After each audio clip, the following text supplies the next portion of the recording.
ಇರ್ಲಿ, ನಿಮ್ ಸರಿ ಇದೆ, ಮುಂದುವರ್ಸ್ರಿ. ಕುತ್ಕೊಳ್ರಿ, ನೀವು ಕುಂದ್ರಿ, ಅವ್ರು ಹೋಗ್ತಾರೆ ಬಿಡಿ, ಅವ್ರು ಮಾತಾಡ್ರಿ, ಗೌಡ್ರು ಮಾತಾಡ್ರಿ. ಮಾತಾಡಿದಂತ ಎಲ್ಲರೂ ಸ್ವಲ್ಪ ಈ ದೇಶದಲ್ಲೇ ತಂದಿರ್ತಕ್ಕಂಥ ಗ್ಯಾರಂಟಿ ಯೋಜನೆನ ಉತ್ತರ ಕರ್ನಾಟಕದ ಭಾಗಕ್ಕೆ ಎಲ್ಲೋ ಅಡಚಣೆ ಆಗಿದೆ ಅನ್ನೋ ರೀತಿಯಲ್ಲಿ ಹಣಕಾಸು ಏನೋ ಆಗಿದೆ ಅಂತೇಳಿ ಮಾತಾಡಿದ್ರು. ಗ್ಯಾರಂಟಿ ಯೋಜನೆ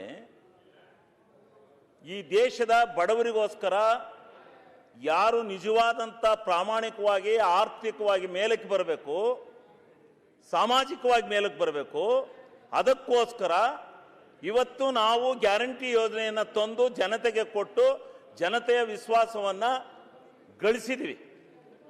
ಆದರೆ ನೀವು ಅದನ್ನು ಟೀಕೆ ಮಾಡಿ ಇದು ಮಾಡ್ತಾ ಇದ್ರಿ. ಆಯ್ತು, ನಮ್ಮನ್ನು ಟೀಕೆ ಮಾಡಿ ಸ್ವಾಮಿ, ನಿಮ್ಮದೇ ಪಕ್ಷ ಬಿಹಾರದಲ್ಲಿ ಯಾಕೆ ಸ್ವಾಮಿ ಎಲೆಕ್ಷನ್ ಮೊದಲೇ 10,000 ಹಾಕಿರಿ? ಉತ್ತರ ಕರ್ನಾಟಕ ಉತ್ತರ ಕರ್ನಾಟಕ ಅಲ್ಲ, ಉತ್ತರ ಕರ್ನಾಟಕ ನೀವು ಟೀಕೆ ಮಾಡಿರಲ್ಲ, ಅದಕ್ಕೆ ಹೇಳಿದೆ. ಉತ್ತರ ಕರ್ನಾಟಕ ಆಮೇಲೆ ಅಲ್ಲ ರಾಜಕಾರಣ ಆಮೇಲೆ ಉತ್ತರ ಕರ್ನಾಟಕ ಮಾತ್ರ ಮಾತಾಡಿ, ಸಾಕಿಗೆ ರಾಜಕಾರಣ ಆಮೇಲೆ ಮಾತಾಡ್ರಿ. ಮಹಾರಾಷ್ಟ್ರದಲ್ಲಿ ಕೊಟ್ಟಿದ್ದೀರಿ, ಎಲ್ಲಾ ರಾಜ್ಯದಲ್ಲೂ ಕೊಟ್ಟಿದ್ದೀರಿ, ಮತ್ತೆ ಇಲ್ಲಿ ಬಂದು ಗ್ಯಾರಂಟಿ ಸರಿ ಇಲ್ಲ ಅಲ್ಲಿ ಹೇಳಿ ಅವ್ರಿಗೆ. ಅವರು ದೊಡ್ಡ ಯುನಾನಿಮಸ್ ಆಗಿ ಇಂಡಿಯಾ ದೇಶದಲ್ಲೇ ಒಂದು ಧೈರ್ಯವಾಗಿ ಗ್ಯಾರಂಟಿ ತೆಗಿರಿ ಅಂತ ಹೇಳಿ ಧೈರ್ಯವಾಗಿ ಒಂದು ಸ್ಟೇಟ್ಮೆಂಟ್ ಕೊಡಿ. ನೀವು ಒಂದು ಸ್ಟೇಟ್ಮೆಂಟ್ ಇಶ್ಯೂ ಮಾಡಿ, ಅಧ್ಯಕ್ಷರೇ ನಾವು ಗ್ಯಾರಂಟಿ ತೆಗಿರಿ ಅಂತ ಹೇಳಿ ಆತ್ಮಸಾಕ್ಷಿಯಾಗಿ ಜನತೆ ಮುಂದೆ ಹೇಳಿ. ಅದು ಯಾರು ಸಂಜೆ ಗ್ಯಾರಂಟಿಯಿಂದ ಏನೋ ಆಗಿಬಿಟ್ಟಿದೆ ದೇಶ, ಏನೋ ಕರ್ನಾಟಕ ಎತ್ತಗ ಹೋಯ್ತೆ ಅಂತ ಯಾಕೆ ಹೇಳಕ್ ಹೋಗ್ತೀರಿ? ಏನೂ ಇಲ್ಲ. ಫರ್ ಕ್ಯಾಪಿಟಲ್ ಇನ್ಕಮ್ ಜಾಸ್ತಿ ಆಗಿದೆ ಇವತ್ತು ಕರ್ನಾಟಕ ರಾಜ್ಯದಲ್ಲಿ. ಎಲ್ಲ ಜನರ ವೈಯಕ್ತಿಕ ಆದಾಯ ಇವತ್ತು ಯಾವ ಮಟ್ಟಕ್ಕೆ ಹೋಗಿದೆ ಅಂತಕ್ಕಂಥದ್ದನ್ನ ಅರ್ಥ ಮಾಡ್ಕೊಳ್ಳಿ. ಎಲ್ಲ ಜನರ ಕೈಗೆ ದುಡ್ಡು ಸಿಗ್ತಾ ಇದೆ. ಉತ್ತರ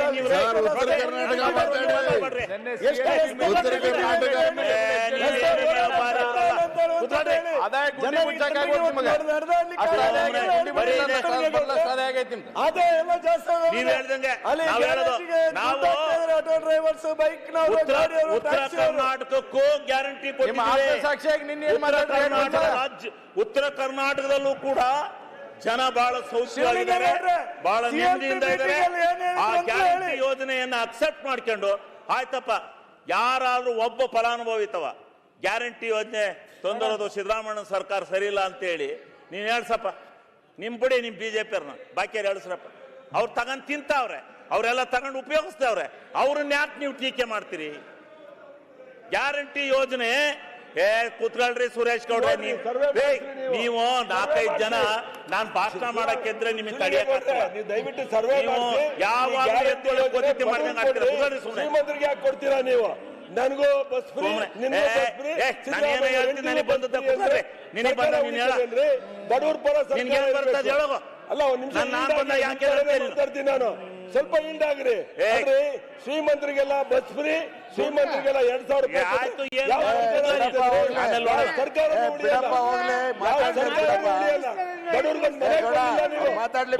ಮನೆ ಕೊಡಕ್ಕೆ ಯೋಗ್ಯತೆ ಇಲ್ಲ ನಿಮ್ಗೆ. 3 ವರ್ಷ ಆಯ್ತು, ಒಂದು ಗುಂಡಿ ಮುಚ್ಚಕ್ಕೆ ಯೋಗ್ಯತೆ ಇಲ್ಲ. ಕರ್ನಾಟಕ ಅಭಿವೃದ್ಧಿ ಗುಂಡಿ ಮುಚ್ಚೆ ಇರೋದ ಕಾರಣ ಏನು ಅಂತ ಹೇಳ್ತೀನಿ, ಮುಂದೆ ಕಾಯ್ಕೊಂಡಿರಿ, ಹೇಳ್ತೀನಿ ಮುಂದೆ. ಗುಂಡಿ ಮುಚ್ಚೋದಕ್ಕೆ ನಾನು ಮೊದಲೇ ಹೇಳಿದ್ದೀನಿ, ಈ ದೇಶ ಪ್ರಜಾಪ್ರಭುತ್ವ ರಾಷ್ಟ್ರ, ಒಕ್ಕೂಟ ವ್ಯವಸ್ಥೆ, ಭಾವನೆ ಹೋಗ್ಬೇಕು, ಒಂದಾಗಿ ಬಾಳ್ಬೇಕು ಅಂತ ಹೇಳಿ ಅಂಬೇಡ್ಕರ್ ಸಂವಿಧಾನ ಬರೆದೋಗಿದ್ದಾನೆ. ಸಂವಿಧಾನನ ಅಂಬೇಡ್ಕರ್ ಗೊತ್ತಾಯ್ತಾ? ಕಿತ್ತಾಡಿ ಅಂತ ಬರ್ದಲ್ಲ ರೀ, ರಾಜ್ಯನೇ ಬೇರೆ ಕೇಂದ್ರನೇ ಬೇರೆ ಮಲ್ತಾಯಿ ಧೋರಣೆ ಮಾಡ್ಕೊಂಡು ಈ ದೇಶ ಹಾಳು ಮಾಡಿ ಅಂತ ಹೇಳಿ ಅಂಬೇಡ್ಕರ್ ಸಂವಿಧಾನ ಬರ್ದಲ್ಲ, ಬಹಳ ಸಮಗ್ರವಾಗಿ ಬರ್ದೋಗ್ಯಾರೆ. ಅವೆಲ್ಲ ಒಂದಾಗಿರ್ಬೇಕು.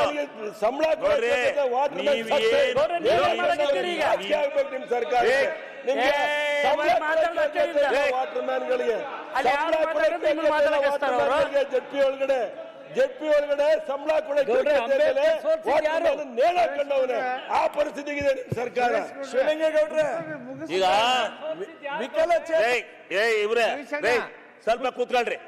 ನೀವು ಮಂಗಳೂರಿನವ್ರು ಸ್ವಲ್ಪ ಕೂತ್ಕೊಳ್ರಪ್ಪ. ನೀವು ಮಂಗಳೂರಿನವರು, ನೀವು ಮಂಗಳೂರಿನವ್ರು ಇದಿರಲ್ಲ, ನೀವು ಮಂಗಳೂರಿನವ್ರು ಒಂದ್ 2-3 ಜನ, ತುಮಕೂರ ಸುರೇಶ್ ಗೌಡ ಏನು ನಿಮ್ಗೆ ನಾನು ಎದ್ದು ಬಿಟ್ರೆ ನಿಮ್ಗೆ ಏನಾರ ಇದು ಹಿಡಿತಾ? ಯಾಕಂಗ್ ಮಾಡ್ತೀರಿ ನೀವು?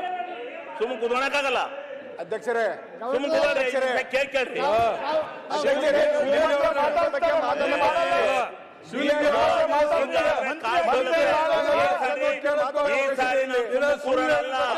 ನೀವು ಉತ್ತರ ಕರ್ನಾಟಕ ಶಾಸಕರಿಗೆ ಕೊಡ್ರಿ ಮಾತಾಡ್ಲಕ್ಕಂತ. ಮಂತ್ರಿ ಹೇಳ್ಬಿಡಿ, ನೀವು ಯಾವಾಗ ಮಂತ್ರಿ ಆಗ್ತೀರಿ ಅಂತ ಹೇಳ್ಬಿಡಿ.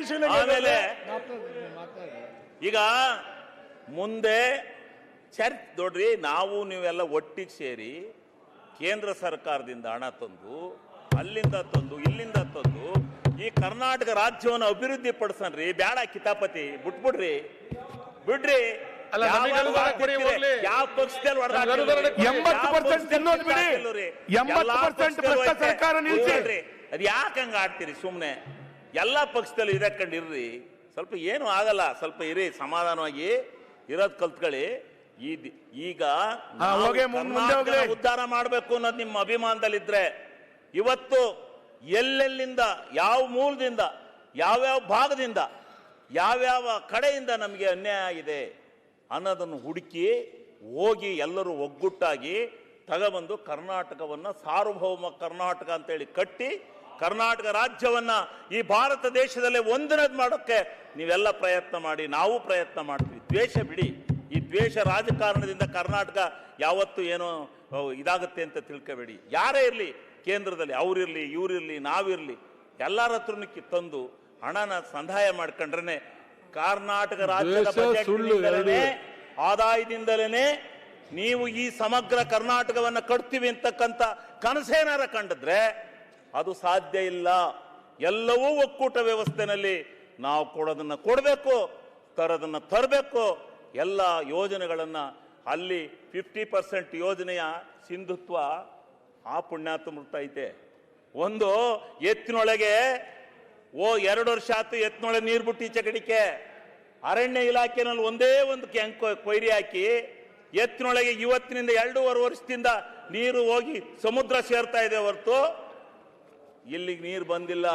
ಶಿವಲಿಂಗೇಗೌಡ್ರೆ, ಆದ್ರಿಂದ ಅರಣ್ಯ ಇಲಾಖೆ ಪೂರ್ಣ ಅರಣ್ಯ ಇಲಾಖೆ ಮರೆಯಲ್ಲ. ಈ ಅರಣ್ಯ ಇಲಾಖೆ ಅನೇಕ ನೀರಾವರಿ ಯೋಜನೆಗಳು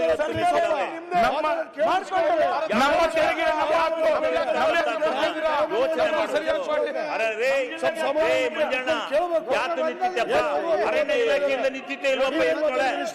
ಹೇಳು ನೀನು ಆತ್ಮಸಾಕ್ಷಿಯಾಗಿ. ನೀನು ಅಲ್ಲೇ ಹುಟ್ಟದು.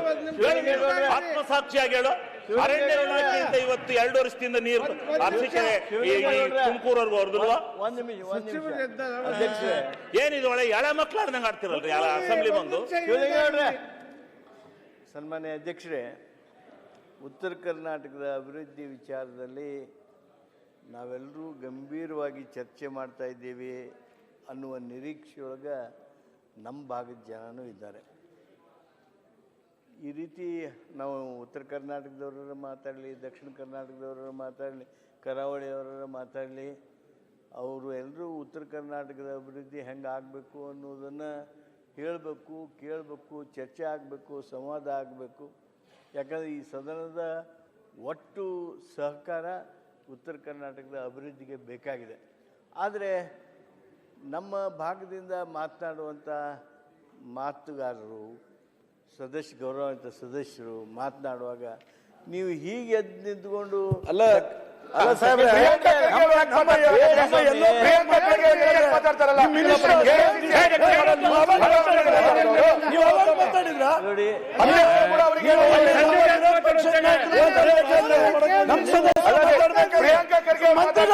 ಮಾತಾಡಿದ್ರಲ್ಲ, ಅವಾಗ ಬುದ್ಧಿವಾದ ಹೇಳಲಿಕ್ಕೆ ಎಲ್ಲ ಹೋಗಿತ್ತು. ಅವಾಗ ಬುದ್ಧಿವಾದ ಹೇಳ್ಬೇಕಿತ್ತಲ್ಲ, ಅವಾಗ ಬುದ್ಧಿವಾದ ಹೇಳ್ಬೇಕಿಲ್ಲ.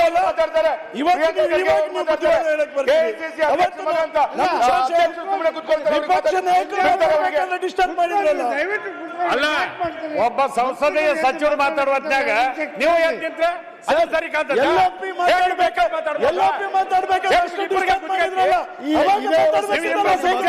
ಸಚಿವರು ಕೂತ್ಕೊಳ್ರಿ ಸುಮ್ನೆ ಕೂತ್ಕೊಳ್ರಿ. ಮಾತಾಡಕ್ ಬಿಡೋದಿಲ್ಲ ಏನಿಲ್ಲ ಕೇಳಿಡ್ಲಿ ಏನಿಡ್ಲಿ ಅಂದ್ರೆ ಈ ರೀತಿ ನೀವು ಅಡೆತಡೆ ಒಡ್ಡೋದಾದರೆ ಚರ್ಚೆ ತನ್ನ ಗಂಭೀರತೆಯನ್ನು ಕಳೆದುಕೊಳ್ತದೆ. ಅವ್ರು ಏನಾರು ಮಾತಾಡಿದ್ರ ಮೇಲೆ ನಿಮ್ಮ ತಕರಾರಿದ್ರೆ ಅವ್ರು 4 ಪಟ್ಟು ನೀವು ಮಾತಾಡ್ರಿ, ಏನೂ ತಕರಾರಿಲ್ಲ.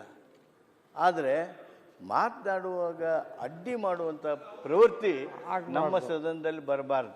ಅದಕ್ಕೆ ನಾನು ವಿಶೇಷವಾಗಿ ವೇದವ್ಯಾಸರಲ್ಲಿ ವಿನಂತಿ ಮಾಡ್ತೀನಿ, ತಾವು ಸ್ವಲ್ಪ ಸೌಮ್ಯವಾಗಿ ಸುಮ್ಮನೆ ಕೂತ್ರಿ. ಅಧ್ಯಕ್ಷೆ, ಸದನ ಅಧ್ಯಕ್ಷೆ, ನನ್ನ ಹೆಸರು ಅಲ್ಲ, ಹಿರಿಯರು ಸಚಿವರು ಹೆಸರು ಉಲ್ಲೇಖ ಮಾಡಿದ್ದಕ್ಕೆ ನಾನು ಒಂದು ವಿಷಯ ಹೇಳ್ತೀನಿ ದಯವಿಟ್ಟು. ಅವರು ಇದು ಆಡಳಿತ ಪಕ್ಷ ವಿರೋಧ ಪಕ್ಷ ಎಲ್ಲರಿಗೂ ಒಂದೇ ರೀತಿಯ ನ್ಯಾಯಗಳಿರಬೇಕು. ಅಲ್ಲಿ ಪ್ರಿಯಾಂಕಾ ಖರ್ಗೆ ಅವರು ಒಂದು ಮಂತ್ರಿಯಾಗಿ ಸರ್ಕಾರದ ವ್ಯವಸ್ಥೆಯಲ್ಲಿ ಜವಾಬ್ದಾರಿ ಸ್ಥಾನದಲ್ಲಿ ಕೂತ್ಕೊಂಡು ಅಥವಾ ಇನ್ನಿತರ ಮಂತ್ರಿಗಳು ಎದ್ದೆದ್ದು ಮಾತಾಡ್ತಾರೆ ಅಂತ ಹೇಳಿದ್ರೆ ಯುವಕರು ವಿರೋಧ ಪಕ್ಷದ ಶಾಸಕರು ಮತ್ತೇನು ಮಾಡಬೇಕು? ಮಾತಾಡ್ತಾರೆ.